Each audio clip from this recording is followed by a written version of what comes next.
Muito bem, então boa noite a todos e todas presentes aqui nessa sala ou em qualquer outro lugar do tempo e do espaço que vocês estiverem assistindo aí pelo YouTube. Meu nome é Rara Dessano, eu sou professor de Física do Instituto Federal de Brasília, do campus Taguatinga. Eu vou fazer uma breve audiodescrição minha, né, para que os que não possuam a visão plena possa pelo menos imaginar, né, a minha feição.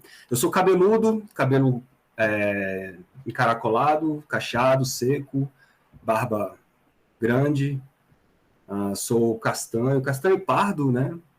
Castanho pardo, mas o importante é que eu tenho saúde. Acho que.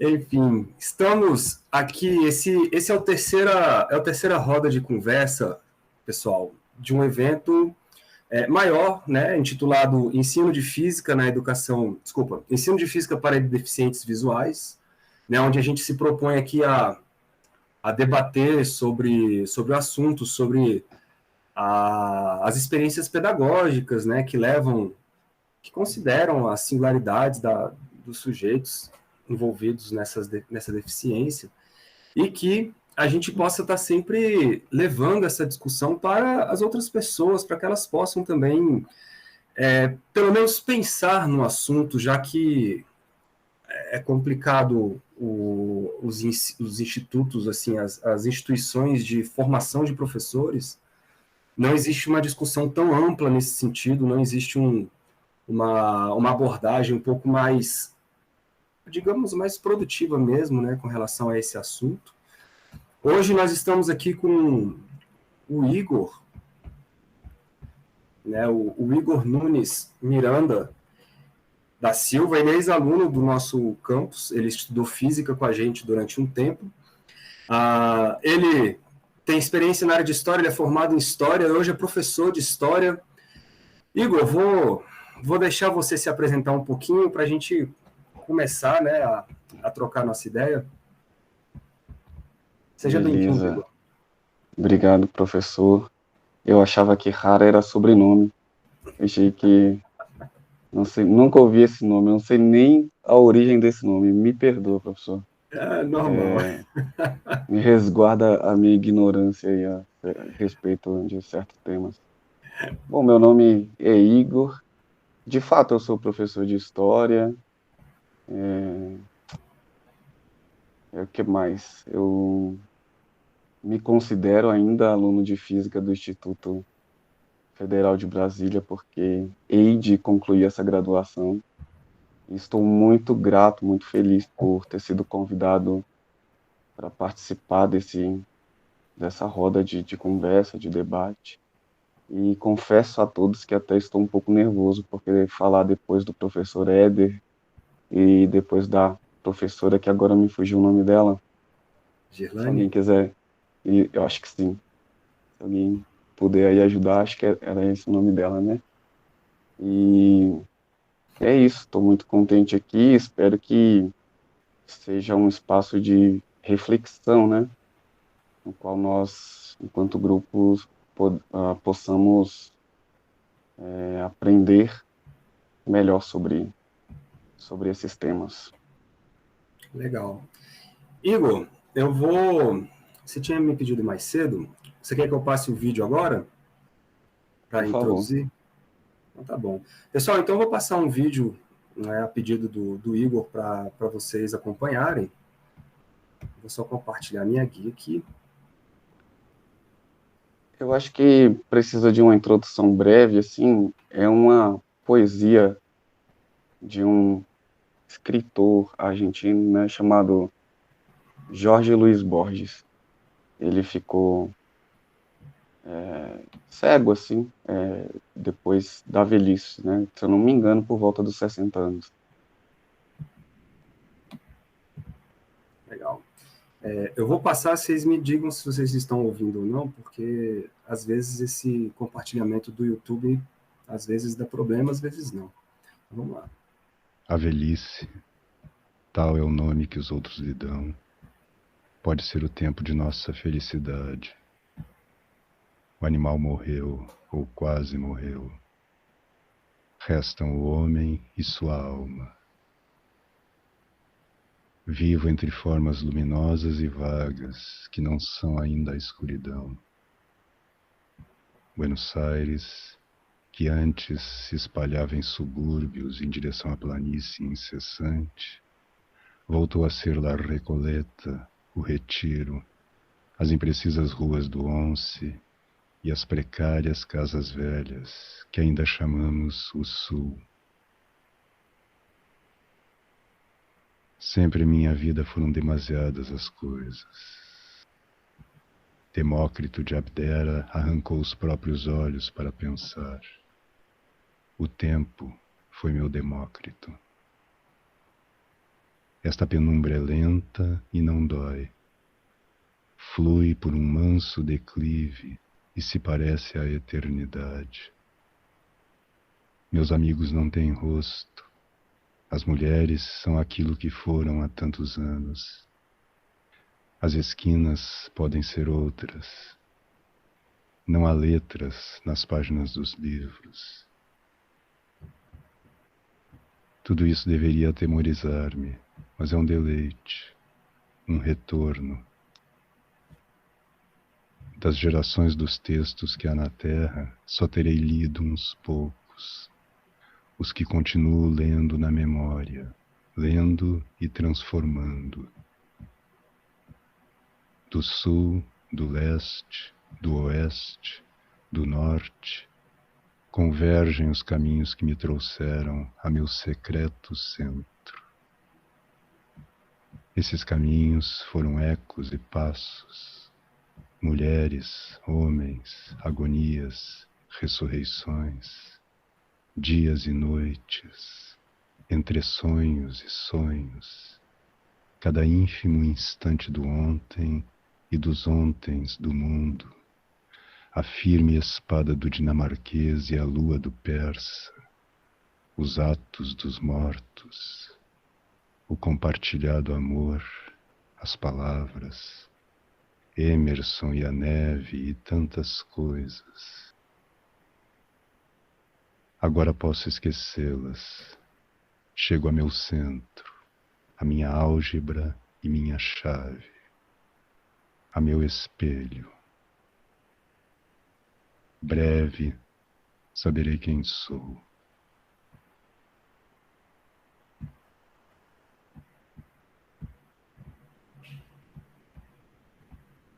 Muito bem. Igor, você quer comentar alguma coisa sobre a poesia? Então, pessoal, a ideia de trazer essa poesia tem um. Só para deixar uma coisa clara, galera, eu não preparei nada, tudo que eu tô falando aqui é meio que no improviso, sabe? Porque, sinceramente, eu acho uma baita responsabilidade estar falando com a galera jovem assim, então, que no futuro, se vocês de fato se tornarem professores, terem essa responsabilidade de lidar com pessoas que possam ter algum tipo de deficiência, né? Mas eu trouxe essa poesia aí porque, na verdade, eu quero falar um pouco sobre a ideia do conceito, né, do capacitismo, que é basicamente, preconceito, né, que as pessoas com deficiência sofrem, né? Isso tem um nome, e esse nome ele deve ser falado para as pessoas conhecerem. Então, por exemplo, é o equivalente ao racismo, né, com as pessoas pretas, por exemplo. Então, o preconceito que as pessoas com deficiências sofrem é chamado de capacitismo. Eu sei que a maioria de vocês sabem disso, mas eu acho bastante importante isso ser dito, porque essas pessoas, nós, pessoas com deficiências, a gente sempre foi historicamente renegado à periferia da periferia na história, podemos dizer assim, né? E eu acho importante essa poesia do Borges, porque ele traz essa perspectiva de uma pessoa com deficiência que é protagonista, né? Então, essa poesia, toda vez que eu a ouço, eu sinto que ele consegue descrever muito bem, né? Essa questão da penumbra. E ele tem várias outras escritas sobre a cegueira, né? E a deficiência visual. E é bastante interessante se vocês quiserem conhecê-lo. E eu trouxe isso porque eu queria falar, antes de entrar no mérito aí do Borges, tem um livro do escritor português, né, José Saramago, que até ganhou o Nobel, se eu não me engano, em 1997, que é um ensaio sobre a cegueira. E eu, bastante curioso, assim, comecei a pesquisar esses temas sobre capacitismo e ensino para pessoa com deficiência, tem pouco tempo. E eu encontrei um canal no YouTube, chama as minhas referências, né, galera? Chamado Fila Preferencial. E é bastante interessante porque a mulher que faz o canal, eu não sei pronunciar o nome dela adequadamente, não sei se é Vitória Schechter ou se é Vitória Schechter, mas coloquem lá no YouTube, vocês vão encontrar. Ela faz uma análise sobre esse livro do Saramago, Ensaio sobre a Cegueira. E o título do vídeo é Eu Não Sou uma Metáfora.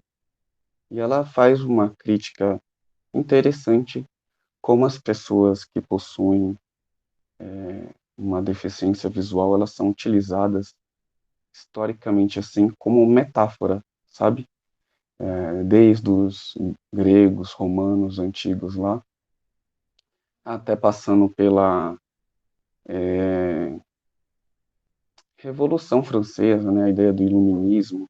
Então você veja, as pessoas que têm visão são iluminadas, está ligado à luz, né?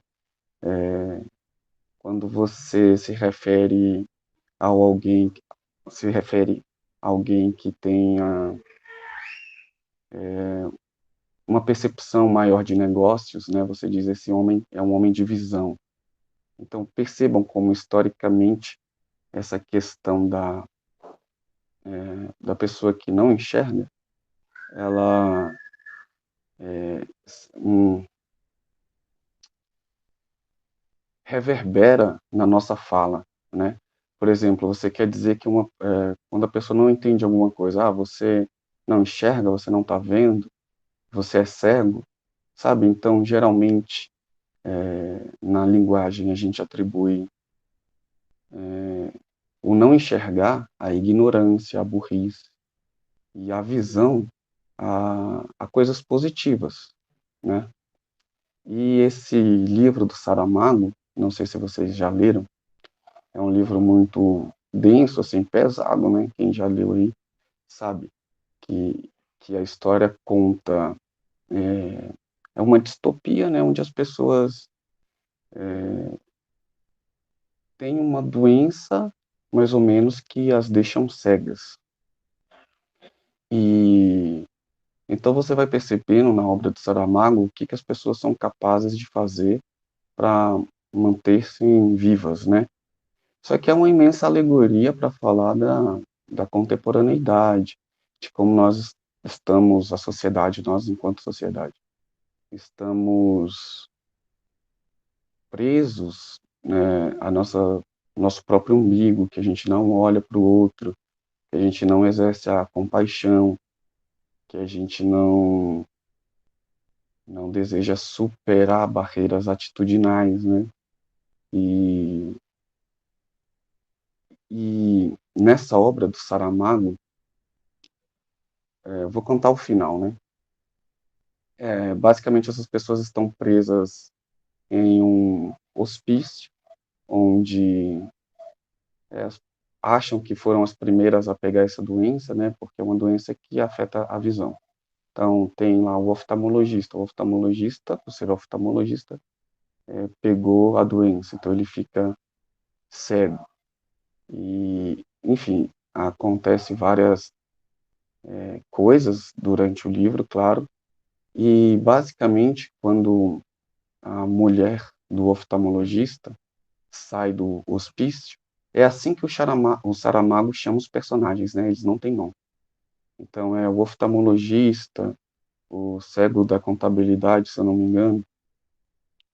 Aí a única pessoa que não pega a doença é a mulher do oftalmologista. E quando ela sai do hospício, ela percebe que o mundo inteiro, a cidade inteira, todo mundo está cego, né? E ela é também uma metáfora, né? Ela é uma mulher que durante a obra ela se mostra uma pessoa mais abnegada, ela tenta cuidar das pessoas.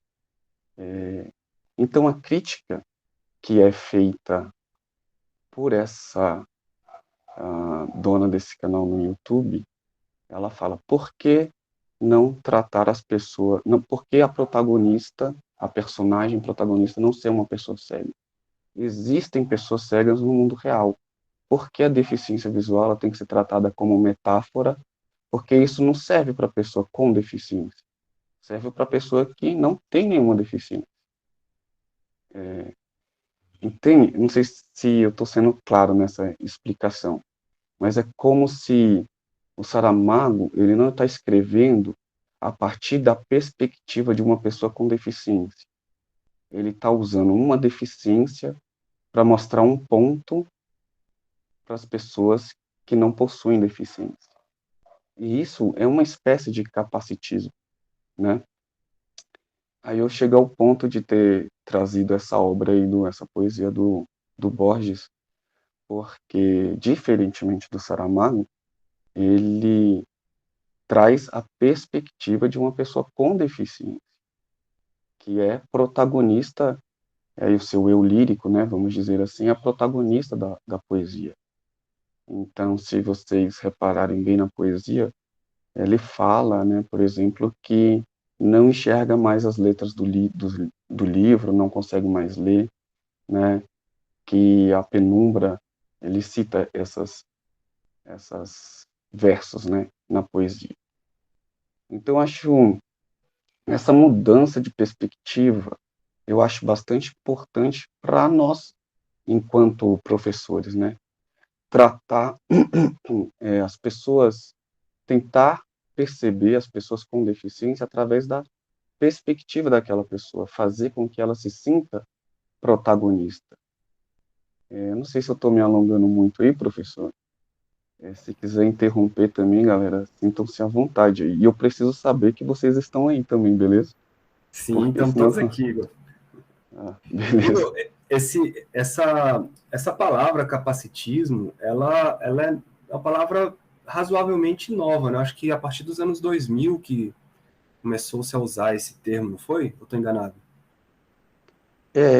Então, fora do Brasil, assim, pelo que eu tenho tentado compreender, já desde a década de 80, né, 1980, esse termo é usado nessas pesquisas acadêmicas fora aqui do Brasil, né? Eu não sei, é até uma tradução, salvo engano. Aprendi tudo isso no canal dessa moça lá, vale a pena. Ela estava fazendo um mestrado sobre literatura na Inglaterra, né? E ela é uma pessoa com deficiência e é brasileira. Então, o mérito dessa resenha, dessa crítica a Saramago é todo dela, né? Eu tentei entender e achei super interessante e estou trazendo vocês, mas peço que vão lá porque o mérito é dela, não é meu, sabe? E se eu não tem uma pesquisadora, se eu não me engano, ela é inglesa, ela se chama Fiona Comari Campbell.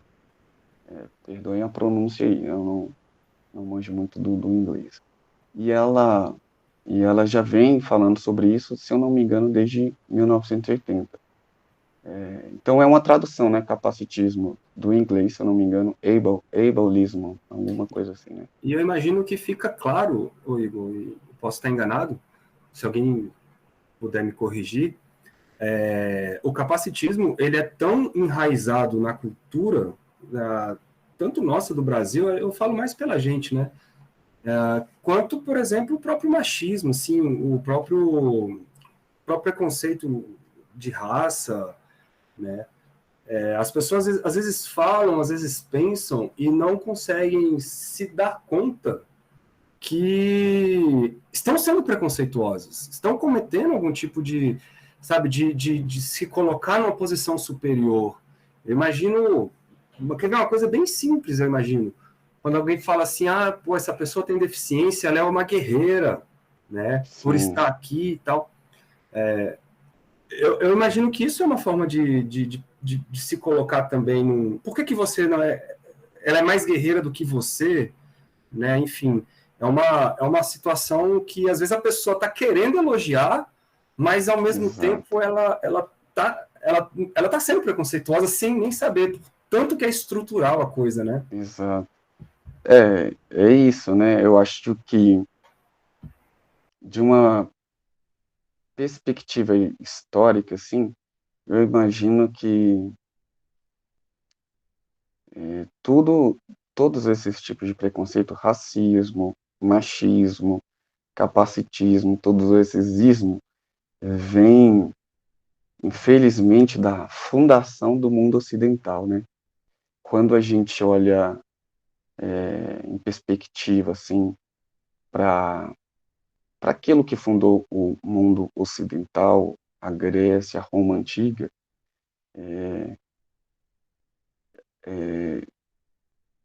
eu digo todas as questões do conceito, das ideias, vem disso a gente lembra lá das histórias de Grécia antiga, né? A ideia daquele corpo perfeito.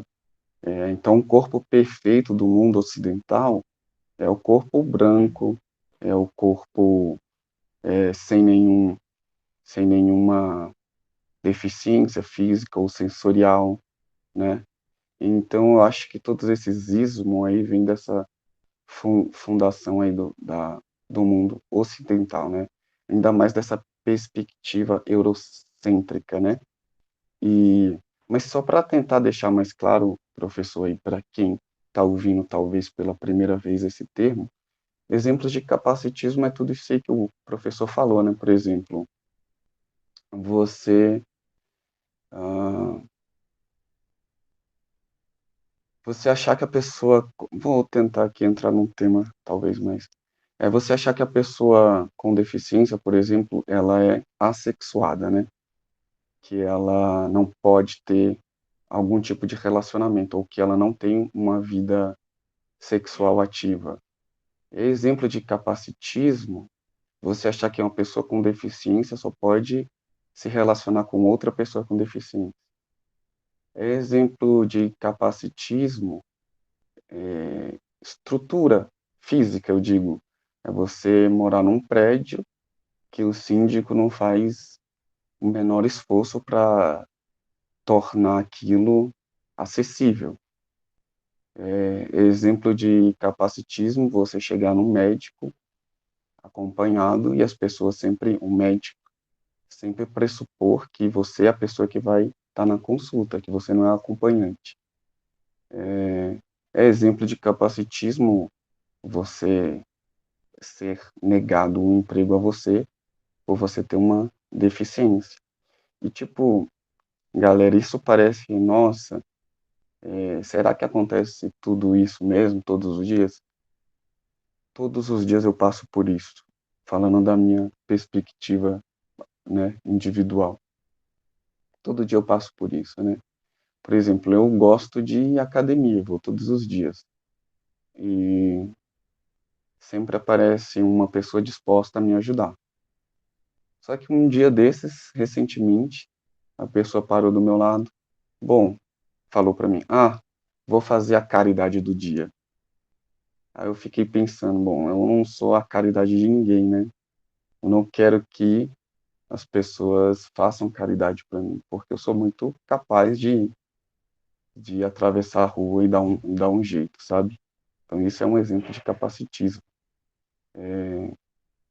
Eu fui recentemente a um médico todos devem já saber que eu vivo falando sobre isso, né? Que eu vou fazer um transplante de córnea e possa ser que eu volte a enxergar alguma coisa. Eu sempre fui baixa visão, então possa ser que eu possa ter essa baixa visão novamente.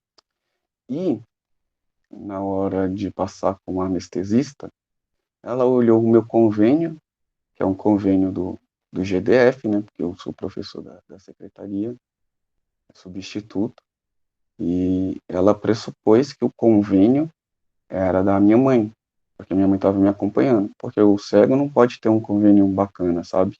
O cego não pode trabalhar. Então, tudo isso é exemplo de capacitismo, e as pessoas com deficiência, seja sensorial, seja física, elas passam por isso cotidianamente. E eu não estou dizendo que eu me entristeço com isso, não, galera.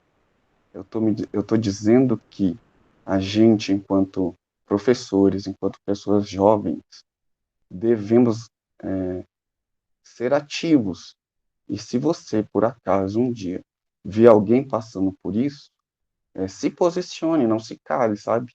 Não só em relação ao capacitismo, em relação ao racismo, em relação ao machismo.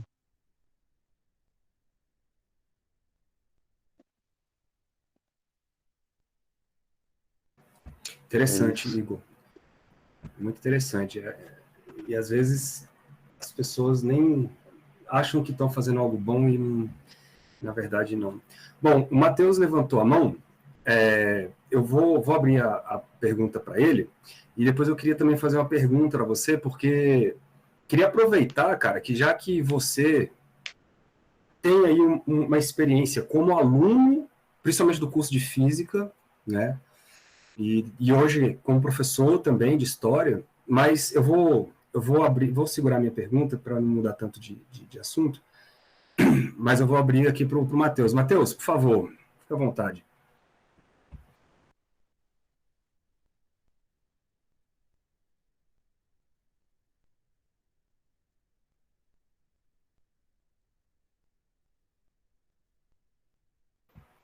Acho que você está mudo, Matheus. Seu microfone bugou. Então tá. Então, enquanto você arruma seu microfone, não, tranquilo, cara. Eu queria ouvir um pouco de você, Igor, assim, a sua vivência mesmo, dentro do curso, por exemplo, de física, que é o que está mais próximo aqui da gente, e até, se possível, do seu curso de história que você se formou, as dificuldades, o que passava assim pela sua cabeça na questão do tipo, pô, eu acho que a escola poderia ter feito assim, ou o professor poderia não ter feito assim, né? Principalmente na questão da física, que é onde mais né, onde eu posso assim mais compreender talvez a ideia que possa estar, né, na sua mente. É, a maior parte da minha vida eu fui baixa visão. Então, eu achava que eu me virava bem, né? Porque, assim, eu lembro de que com 13 anos eu já necessitava de um material ampliado. Eu sempre li muito perto da folha, assim, quando eu conseguia ler, né? E eu preciso falar disso, assim, porque é importante para chegar no seu ponto, professor. Com, conversando com as pessoas que possuem a mesma deficiência que eu percebo que isso é comum entre as pessoas com deficiência visual. É engraçado, porque a gente passa pelas mesmas experiências, assim. E às vezes até o discurso é muito parecido, né? Então, é, você se reconhecer como uma pessoa com deficiência é muito complicado, porque você não quer, a princípio, ninguém quer, né, galera? Vamos ser justos aqui, né? Ninguém quer ter algum tipo de deficiência física ou sensorial, ninguém almeja isso, né? Claro que não, essas coisas acontecem. Então, eu posso afirmar assim que eu me reconheço enquanto pessoa com deficiência há pouco tempo, há uns 3, 4 anos mais ou menos. Então, todo esse processo do ensino fundamental, do ensino médio e até a minha graduação, que foi a época que eu mais precisei de ajuda, eu estava nesse limbo assim de me reconhecer ou não enquanto uma pessoa com deficiência. Então, eu não levava laudo para a escola, eu nunca levei o meu laudo, né? Porque eu tenho um glaucoma congênito, assim, né? E eu também imagino que a lei que obriga a adaptação do material escolar para a pessoa com deficiência, ela é mais recente, assim, ela não, talvez quando eu estivesse terminando o ensino fundamental, começando o médio, eu imagino, eu espero não estar falando besteira, né? Que essa lei passou a vigorar a partir daí. Mas o que eu fazia, tentando responder a sua pergunta, né, era conversar com os professores individualmente. Então eu chegava no professor, eu até dei esse exemplo na nossa última conversa, que no ensino médio eu chegava para o professor de química, por exemplo, professor, eu tenho muita dificuldade de ler no quadro, se eu puder deixar eu sentar na frente, escrever muito maior, assim, vai me ajudar bastante. E ele era o único professor dos que eu conversava que sempre lembrava, que sempre fazia isso, né?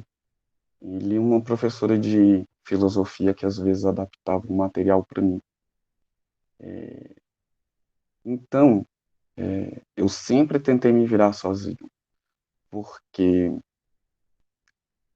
eu não me enxergava enquanto pessoa com deficiência, a minha família tampouco, e eu via que era uma coisa negativa, para mim era negativo, né?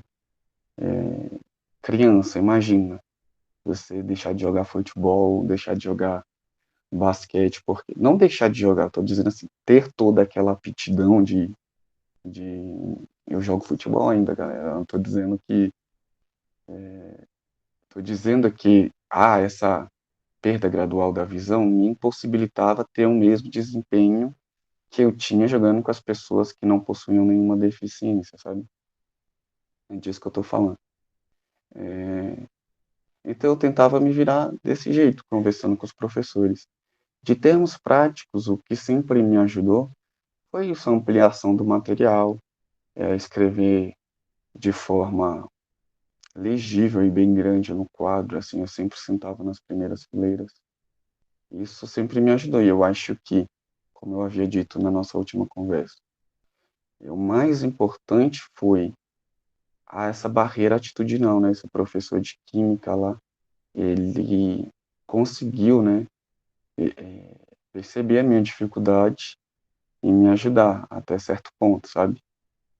E eu acho que isso foi bastante importante. Eu acho que nós, enquanto professores, temos que tentar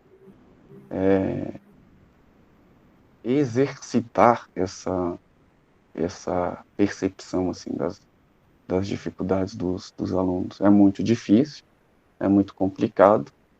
E a gente tem na escola pública aí 30, 40 alunos por turma. Eu mesmo dava aula para 10 turmas, então imagine. É complicado, não estou dizendo que é fácil, mas é um exercício. A gente tem que Sim. praticar, né?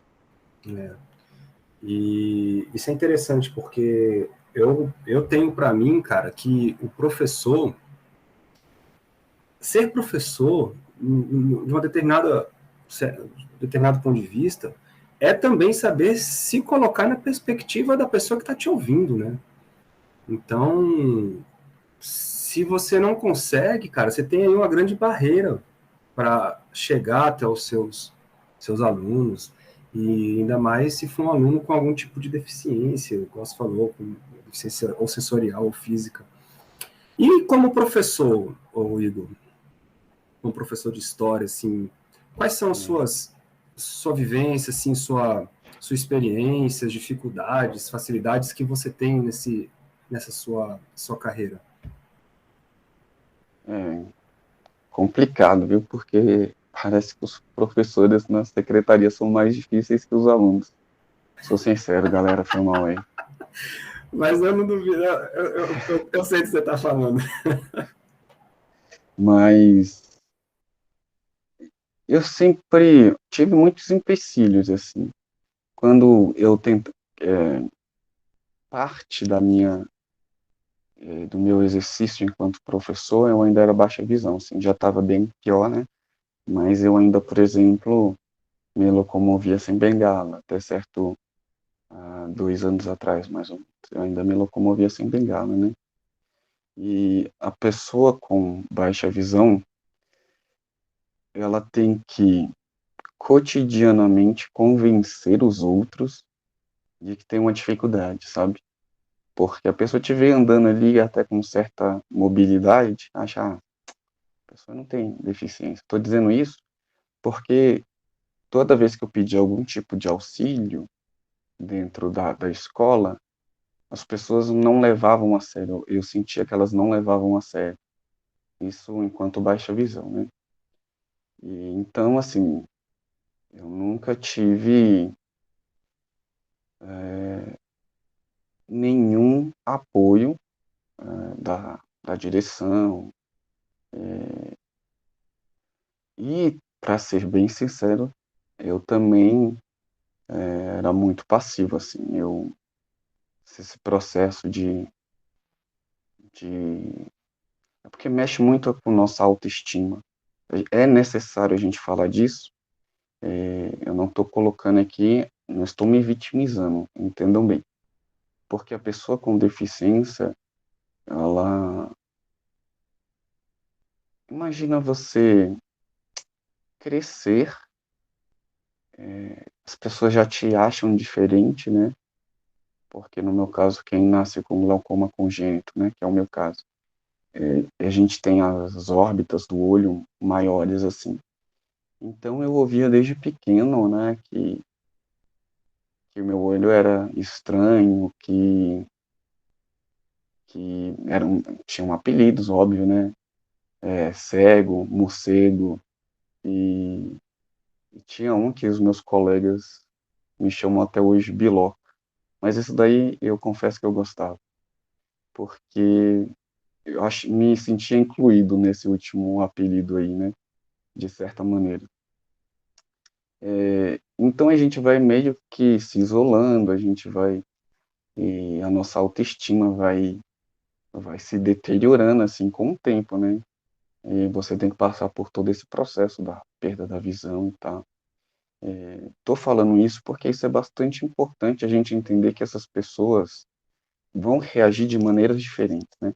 Alguns com raiva, alguns vão chorar, outros vão, sei lá, ser agressivos mesmo, e a gente tem que tentar saber lidar com isso. Então, eu me calava muitas vezes dentro da escola, no trabalho, por, por causa desse histórico, assim. Hoje, com certeza, eu já não agiria mais dessa forma, né? Claro. Então, aí eu tentava usar alguns artifícios que eu havia desenvolvido aqui comigo mesmo, né? Por exemplo, dar aula de história através usar poucos recursos visuais, né? Pedir para os alunos lerem bem os textos, e eu ia ouvindo, e eles iam lendo, e eu ia interpretando com eles. Eu ainda conseguia escrever no quadro, assim, bem de perto, e quando necessário eu escrevia. Então eu usava a tática de ditar as questões, e eu usava o computador ampliado, mudava o contraste, o contraste do computador. Passei a usar muito o celular, né, por causa do leitor de tela. Então eu fui me adaptando por mim mesmo, assim, porque até eu esperar algum recurso vindo da Secretaria de Educação, de alguma atitude, assim, da direção da escola, eu não daria aula, né? Então, Sim. então era dessa forma que eu tentava me virar e tento me virar ainda, né? E com os alunos, ô Igor? Com os alunos, engraçado que eu acho que eles são respeitosos, assim. Eu digo mais referente agora a essa turma, essas turmas que eu dei aula esse ano, que eram de sexto e sétimo ano, porque eles eram mais solícitos, eu acho que por causa da pandemia também,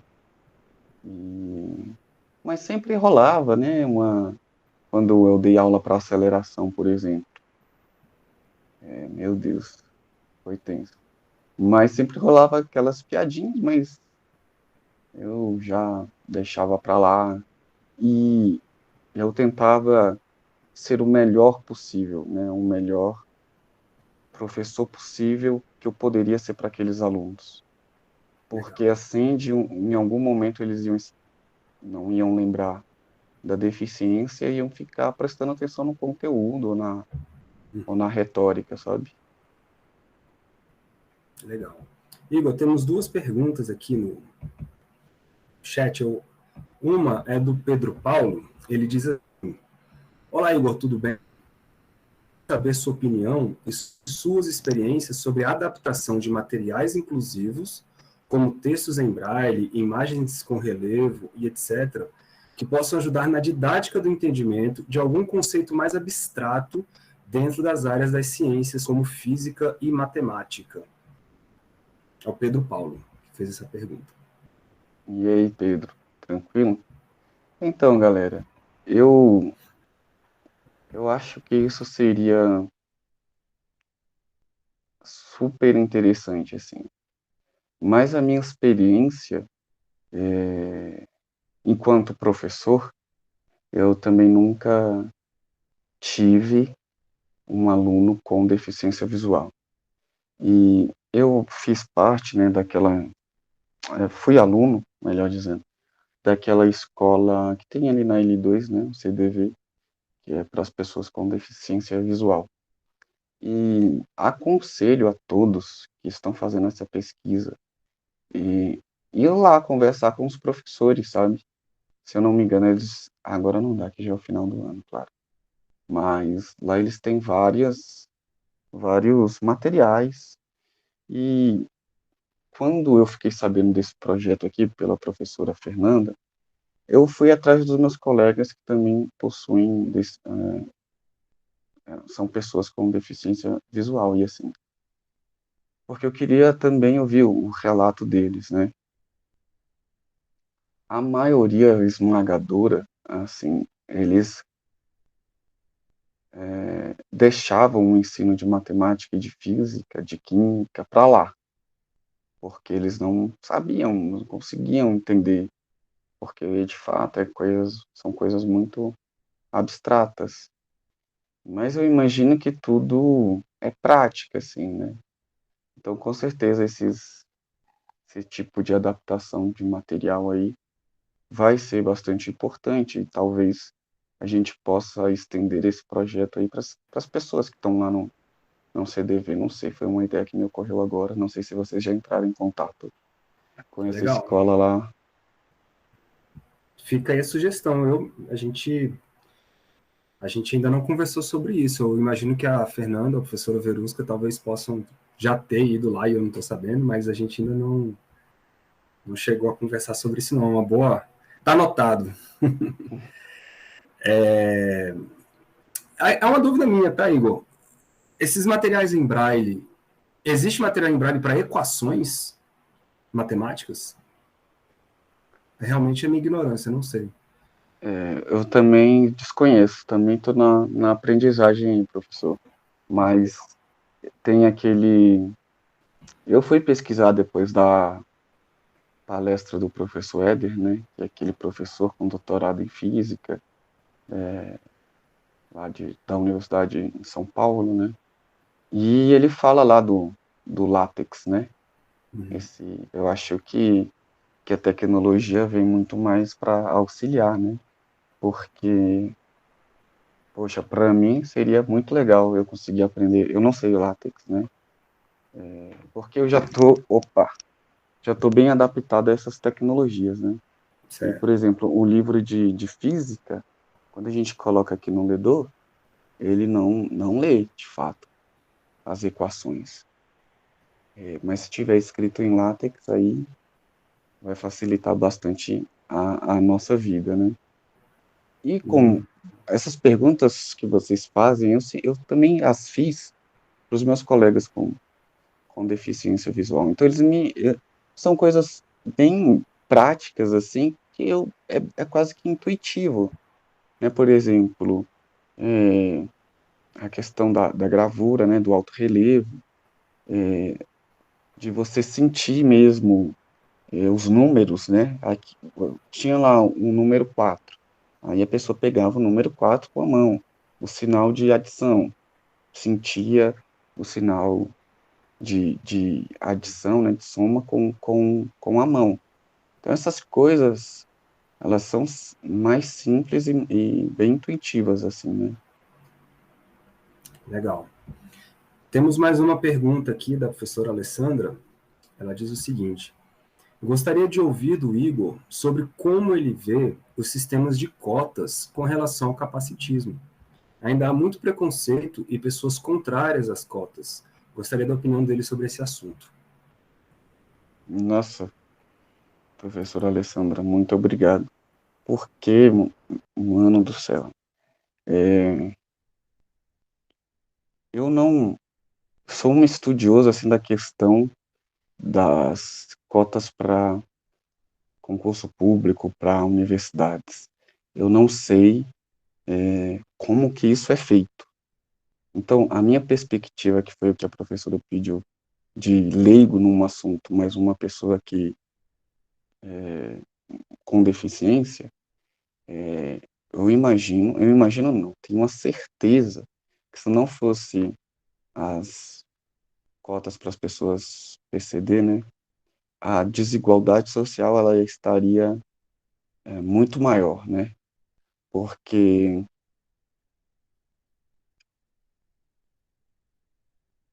estruturalmente a gente não possibilita acesso a essas pessoas.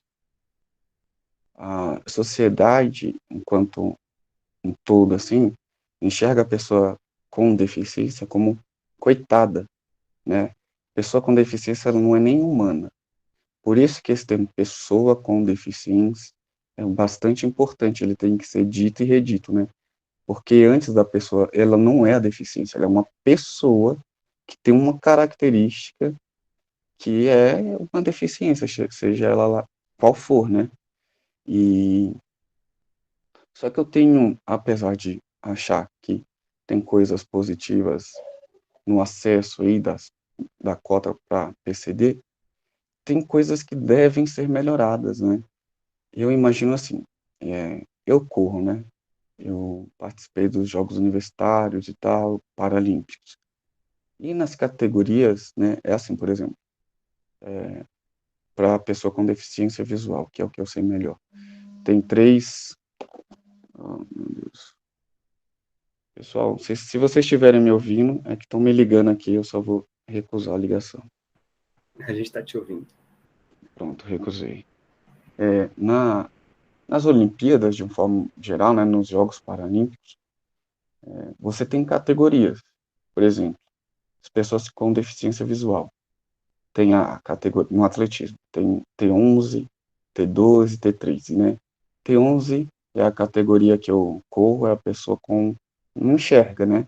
Assim, pode ter algum resquício de visão, enxergar a luz, movimento, mas aquilo legalmente é considerado cegueira.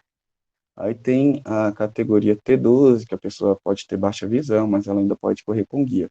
E tem a categoria T13, que a pessoa baixa visão, ela não precisa de guia para correr. E, por exemplo, nos concursos públicos, você com deficiência visual, você concorre com uma pessoa que não possui, tem uma deficiência física, né? Não possui, sei lá, a mão. Por que não fazer dividir as vagas da mesma forma que é categorizado, por exemplo, nos Jogos Paralímpicos. Porque a pessoa que não enxerga, ela leva uma imensa desvantagem, assim, em relação à pessoa que não tem uma mão, por exemplo. Eu não estou fazendo julgamento se aquela pessoa não sofre. Com certeza ela sofre preconceito, capacitismo que nós estamos falando. Eu estou dizendo assim, a partir da minha perspectiva, enquanto pessoa com uma deficiência visual, a minha questão, e não estudioso do tema, leigo, por que não dividir as vagas de concurso público da mesma forma que as pessoas com deficiência são divididas entre categorias nos Jogos Paralímpicos? É uma reflexão, assim, que eu faço, sabe? Interessante. Existem níveis, né, Igor? Existem níveis que, eu imagino você falando agora, você competir com a mesma vaga, uma pessoa que tem zero de visão, com a pessoa que tem, sei lá, 30%, é uma diferença muito grande, né? Acho que é mais ou menos por aí. Temos mais uma pergunta, Igor, do Felipe. Ele fala assim: gostaria de saber do Igor como é essa relação professor-aluno. Você sente que seus alunos te veem diferente e dedicam-se à sua matéria, ou eles não te respeitam como docente? Sinceramente, eu acho que hoje em dia nenhum aluno está respeitando. Não, tô brincando, galera. Eu acho que antes disso tem uma questão que é que a deficiência ela não chega primeiro, né? Tem muitas outras questões aí que também são estruturais, assim. O aluno ele já chega na escola com vários déficits, assim, né? Déficit no sentido de falta.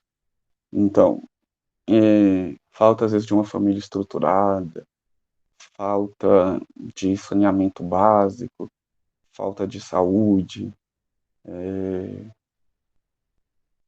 Então, assim, a minha experiência me diz que eles não me enxergam, posso estar enganado, né? Mas eles não me enxergavam como professor com deficiência. Eles me enxergavam como professor, como talvez os professores, os meus colegas de trabalho, me enxergassem mais dessa forma aí do que os alunos, sabe? Porque as crianças, mano, elas, não sei, elas têm uma coisa assim de que, tipo, ela pode te zoar, porque criança vai fazer essas coisas. Mas se ela te vê necessitando de ajuda, ela vai lá te ajudar. Então é isso que minha experiência me diz, né? Então, em alguns momentos, com certeza eu não fui respeitado como docente, mas qual professor nunca passou por isso, sabe? Então é isso. E é interessante porque uma criança, ela tem menos tempo de vivência para estar inserida dentro do contexto de estruturante mesmo, né? O capacitismo estrutural que a gente está dizendo aqui mesmo. Então, ela, às vezes, ela não tem vamos colocar assim, a malícia, né, de achar que o professor tem menos condição do que a criança não tem isso ainda, né? Igual você falou, o professor já tem toda uma vida ali que, Sim. né, já passou, já viveu, já tem suas experiências, seus valores, seus princípios, e o seu preconceito já enraizado dentro dele, né, uma questão já social. Você não chegou a dar aula para ensino médio, não, né? Ou chegou? Não, para ensino médio não. Legal. Mais alguma pergunta, pessoal? Aqui no chat acabou. Alguém quer abrir o microfone, trocar uma ideia. Isso é uma roda de conversa, pessoal. Quem quiser participar. Uma coisa que eu tenho alguns colegas, você falou e raro assim, esse ponto às vezes me incomoda, né? Não sei se é porque eu por muito tempo fui baixa visão e espero voltar a ser baixa visão em algum momento, porque qualquer percepção de visão é muito boa, assim, né? Ajuda na locomoção e tal. Mas você falou assim, a diferença de uma pessoa que enxerga 30% de uma pessoa que não enxerga nada. E isso é muito complexo, sabe? Porque a pessoa que enxerga 30%, né, que é considerado baixa visão já, não é como se ela enxergasse aqueles 30% límpido, sabe? Tipo, às vezes é um 30%, só que seu olho parece um aquário de peixe. Então, eu acho que essas pessoas, assim, que estão nesse espectro, né, porque a deficiência visual é um espectro, assim, eu não sei se tem esse grande gap, assim, isso que eu quero dizer de uma pessoa que é cega total para uma pessoa que tem algum percentual de visão, sabe?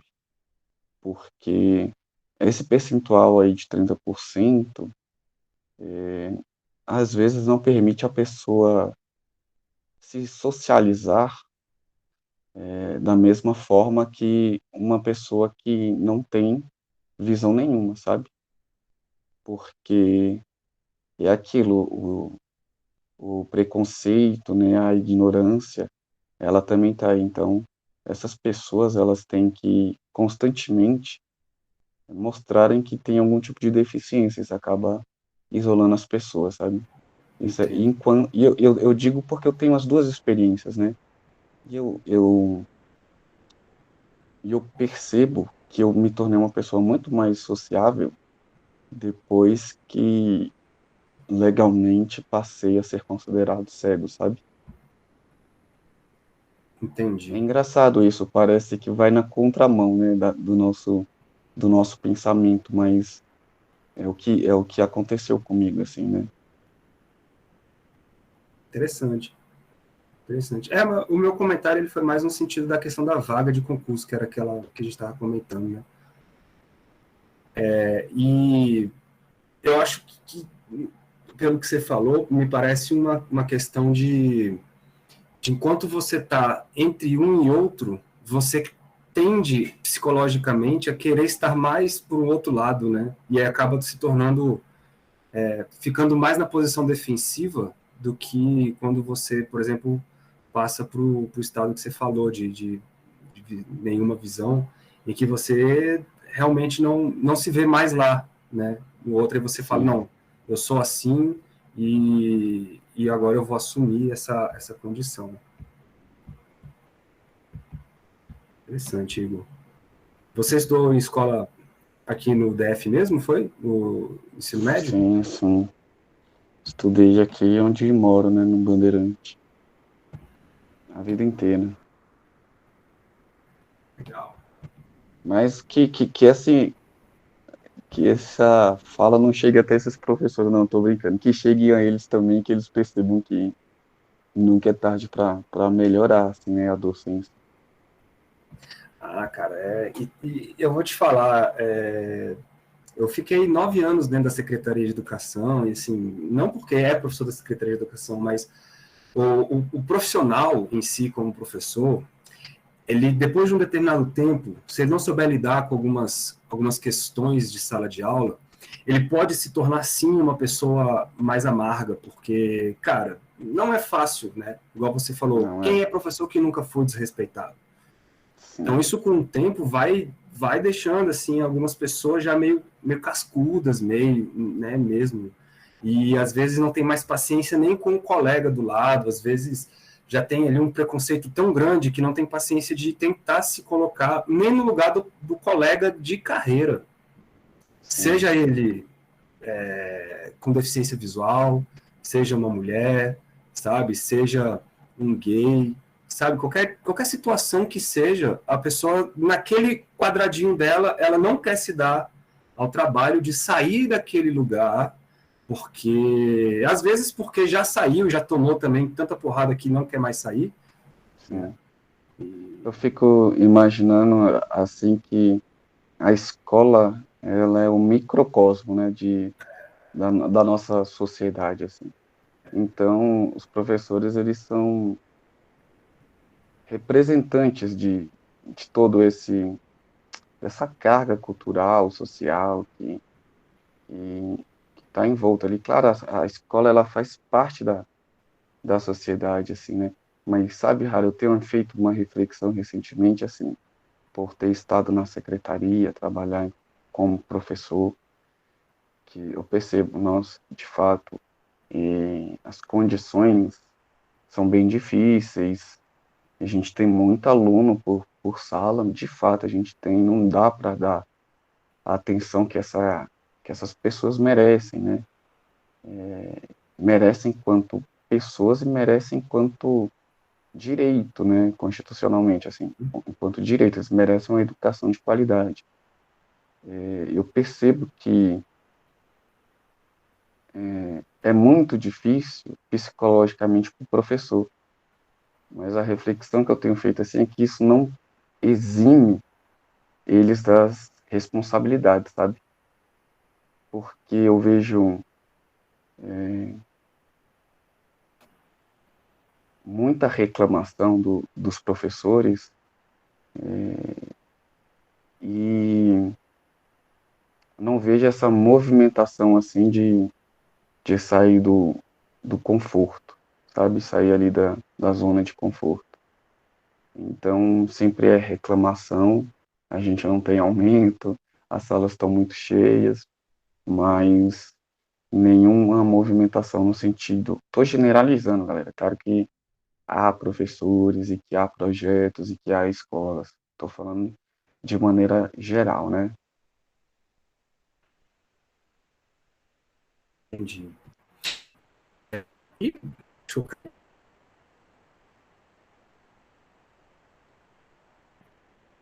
Eu não sei se cortou para todo mundo, mas eu não ouvi nada. Tá travando, Rara.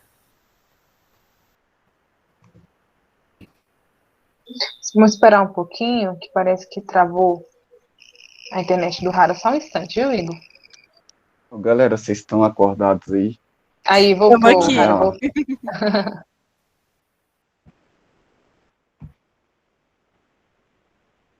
Rara, Quantas você nos pessoas escuta? estão aí? Igor, aqui é a professora Alessandra. Eu gostaria de agradecer a sua fala a respeito da minha pergunta. Acabou caindo minha internet aqui, fiquei um tempinho fora, mas peguei boa parte da sua resposta e gostei muito das suas ponderações sobre as cotas. Agradeço e depois assistirei o restante da gravação para acompanhar o finalzinho. Obrigada, viu? É isso. Tamo junto. Tem que parecer descolado, é a mania de professor, galera. Falar com os alunos coloca umas gírias no meio, senão eles acham, não, professor, você tá falando muito difícil. Não tô entendendo. Igor, o Rara caiu, né? Saiu, porque deve ter tido algum problema na internet. O Matheus levantou a mão, aí eu vou... Matheus, se você quiser falar, pode ficar à vontade. Eu acho que agora dá pra me ouvir, eu acho, meu microfone. Então, Sim, boa estamos noite, Igor. escutando. E Isso, aí, ótimo. tranquilo? Sou Matheus. Então, eu não vou respondendo essa pergunta quantas pessoas tem. Tem 20 pessoas aqui te ouvindo aí, Igor. Bastante gente. Não, mas eu não vou nem me alongar muito. Acho que você até acabou respondendo, mas, assim, é porque você falou essa questão do capacitismo, né, de maneira geral. Às vezes a pessoa quer ajudar e acaba atrapalhando, ou até discriminando, né? Eu queria saber, assim, na escola, se você viu alguma atitude nesse sentido, né, de tentar ajudar e acabar atrapalhando. Aí, só para te orientar, assim, no que eu quero dizer, eu estava vendo um artigo, um estudo, né, de uma escola alemã, né, fazendo as pesquisas para o projeto. E uma das tentativas de amenizar essa questão que é para voltada para pessoas com deficiência visual, né? Uma das tentativas de amenizar e incluir mais as pessoas no mundo, em sociedade, na escola também, foi montar um plano, um modelo de ensino que, por exemplo, juntava essas crianças com deficiência e sem deficiência na mesma escola, ao mesmo tempo também que tentava ali fazer um ensino, entre aspas, personalizado, né, para cada aluno, individualizado. Eu queria saber um pouco, assim, da sua experiência, se você viu alguma movimentação, assim, porque, por exemplo, no Brasil, a gente sabe, a gente estava falando, essa questão das salas com muitos alunos, então, às vezes, você aplicar isso, então, vamos misturar todo mundo. Então, vamos pegar aluno com deficiência, sem deficiência, e vamos colocar junto numa sala. Se isso não for feito de uma maneira adequada, né, pode acabar, na realidade, atrapalhando, eu acredito, né? Você pode até me corrigir se não. Eu acredito que sim. Posso estar enganado? Eu queria saber um pouco da sua opinião, assim, da sua experiência. Se você viu alguma atitude, assim, que acabou, tipo, tinha uma boa intenção, né, seja de reunir alunos com deficiência, sem deficiência, e que acabou dificultando sua vida, às vezes te isolando mais, ou não, se você acha que, assim, a sua experiência, ou a sua opinião em geral, se, se tá bom do jeito que tá, entre aspas. É, é engraçado. A pessoa com deficiência, ela sofre tanto preconceito que, quando você perguntou isso, me veio tantas lembranças na cabeça que escolher uma até se tornou difícil, assim.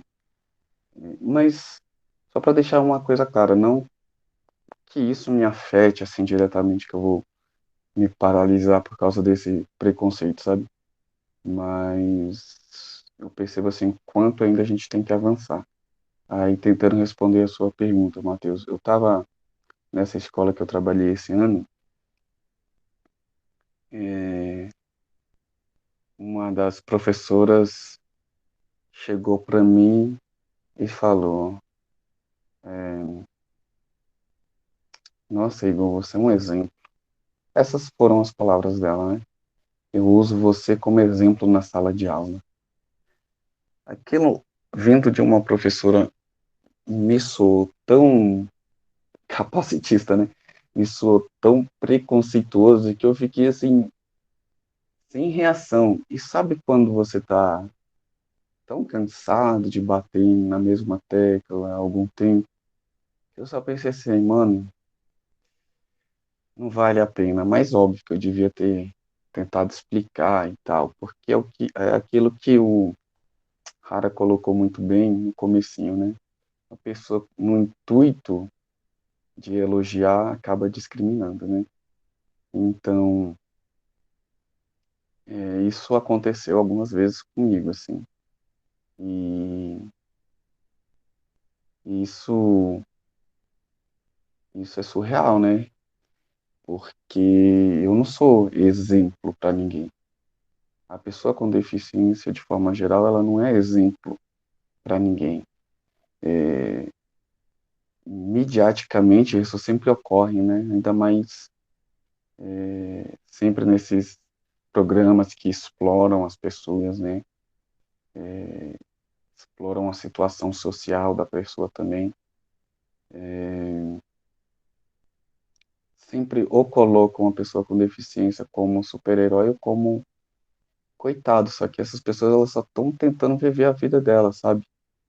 E quando você coloca a pessoa como super-herói, por exemplo, né?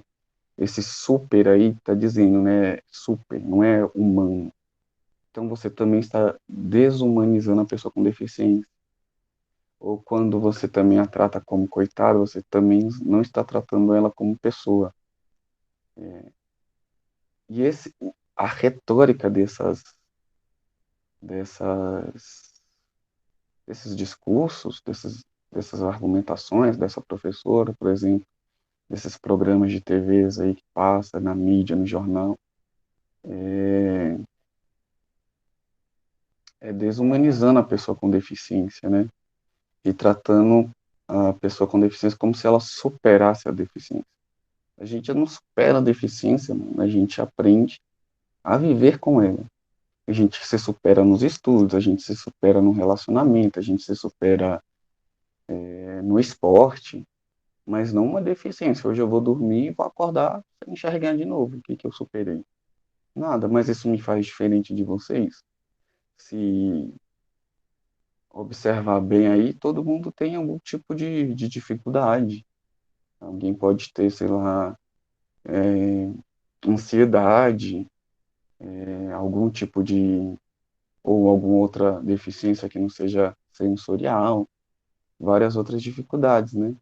Porque,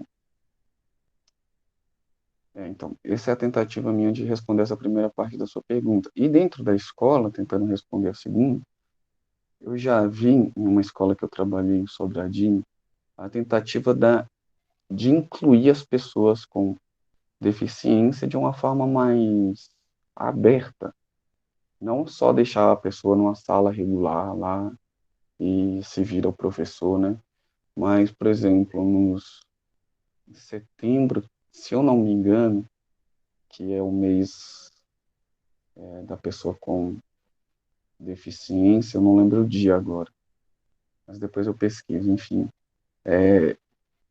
Lá eles faziam, tipo, jogos para os alunos com deficiência, com algum tipo, com os alunos, né, pessoas com deficiência, algum tipo de jogos, e essas pessoas mostravam suas habilidades, né, e também tinha a questão artística, então essas pessoas com deficiência, esses alunos com deficiência, eles se apresentavam, né, então eu presenciei isso e participei disso apenas nessa escola. Eu já trabalhei em algumas escolas, então apenas nessa eu presenciei essa movimentação da direção dos professores no intuito de tornar essas pessoas visíveis, né?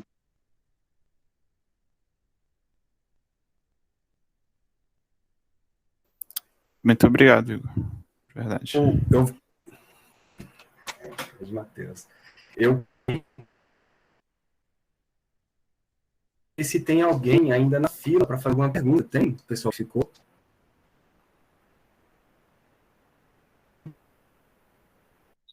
Eu só tinha colocado uma pergunta no chat também. Aqui, Igor, para você comentar um pouquinho sobre algumas estratégias didáticas, ferramentas digitais, né, que você utiliza e que ajuda você no seu processo de aprendizagem. Poder citar um pouquinho para a gente, falar sobre as que você Então, utiliza. o que eu uso muito, assim, porque a gente vai se adaptando, né? Eu uso muito o Ledor, o programa de voz da VoiceOver da Apple. Para mim, eu acho o melhor, assim, porque ele não tem gap, a voz é menos robotizada. Então eu uso muito esse VoiceOver que, que tem nos aparelhos da Apple, né?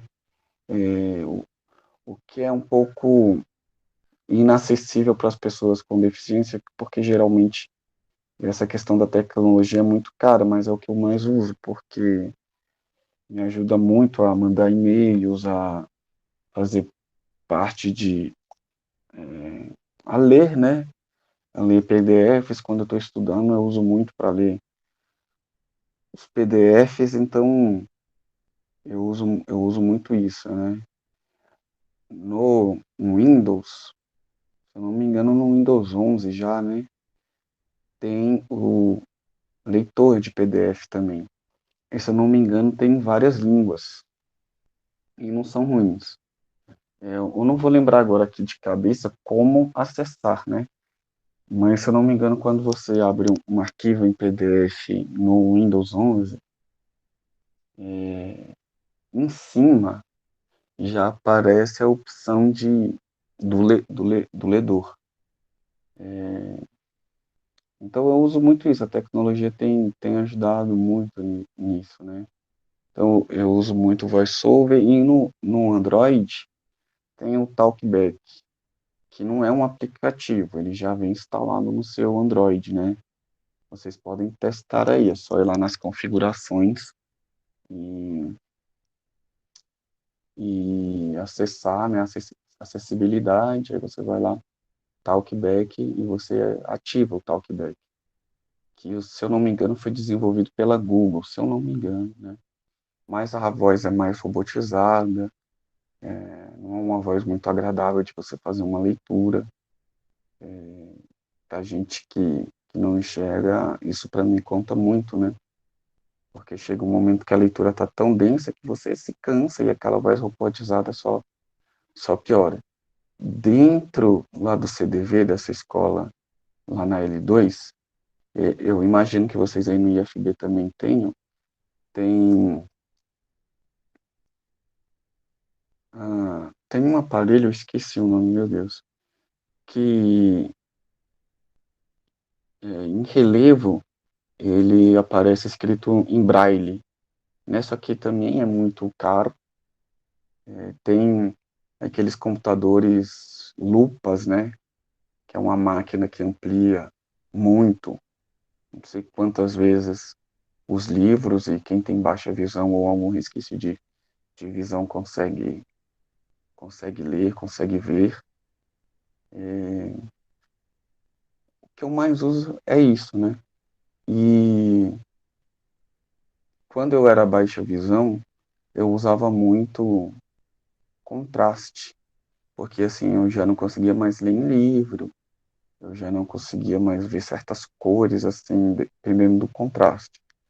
Então eu adaptava o computador para tela preta, porque se for no branco eu não enxergo absolutamente nada, né?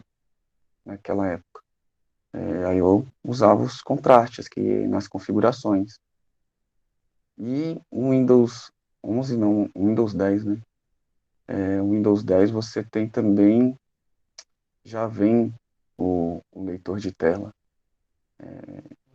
E ele te ensina a ser usado, né? Eu também não vou lembrar as configurações de como você chegar lá e tal, mas todos esses aparelhos tecnológicos já têm, assim, essas formas de acessibilidade que são bastante importantes. E tem lupas também, eu sei que eu estou me estendendo, mas tem lupas também dentro dos aparelhos, né? Por exemplo, o aparelho da Apple tem um aplicativo chamado Lupa e ele amplia muito também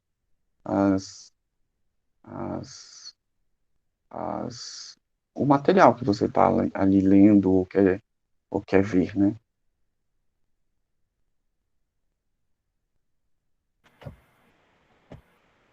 Muito bom, Igor. Igor, infelizmente, vocês estão me ouvindo? Eu tô com um sinal Sim, horroroso estamos, aqui. Rara. Estamos sim. Ah, que beleza. Infelizmente, a gente está chegando aí às horário de 8h30, cara. E Caramba. eu acho Falei que demais, né? quanto mais a gente conseguir levar essas informações às pessoas, sabe, esse próprio termo capacitismo que algumas pessoas às vezes nem sabem o que significa e tá aí tão enraizado na sociedade, cara. Quanto mais a gente fala sobre isso, eu acho que mais a gente acende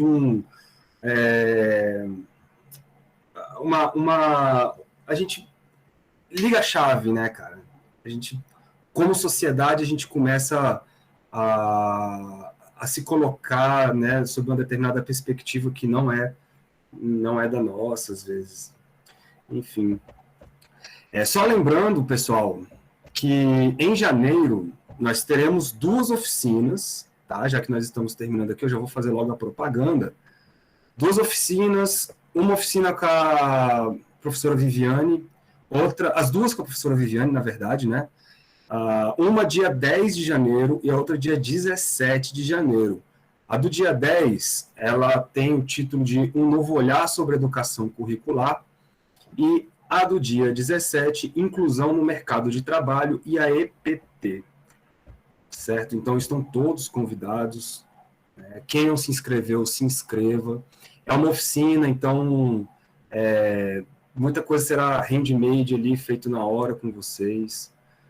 Igor, eu queria agradecer demais a sua presença hoje aqui. Você trouxe muita informação sobre a questão da deficiência visual, né, sobre a sua experiência aí como aluno, como professor. E, cara, para a gente ter essa percepção, ela é fundamental. Nós somos um campus, né, que tem como principal viés a formação de professores, então nós precisamos discutir isso, nós precisamos formar cada vez professores melhores, né, aí no mercado, para que a gente possa construir uma sociedade mais justa, mais digna, né, e mais inclusiva, né, cara? É importante demais. Você quer dar suas últimas palavras, Igor, para o pessoal, seus finalmente aí, por favor.